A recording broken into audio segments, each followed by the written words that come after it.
Čau lidi, tady je Mike, vítám vás u nového videa a toto video bude informačka o tom, co mám natáčet. Udělám anketu a v té anketě budete hlasovat, co mám natáčet. Protože já sám nevím, můžu natáčet reakční videa, Trackmany, FIFA, prostě GTA 5 na Xboxu, různé věci, ale musíte hlasovat, protože já nevím, co se vám přesně líbí. No nic. Já bych toto video udělal takový kratší a ještě bych chtěl říct, že možná uděláme s Darwinem naši společnou sérii, jako s ním domluvím.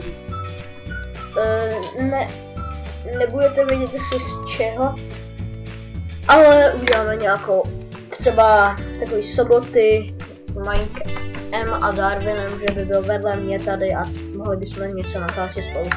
No nic, to by bylo všechno pro tohle video. Pokud se vám líbilo, dejte odběr, pozitivní komentář, já se nás budu těšit u dalšího videa a zatím čau.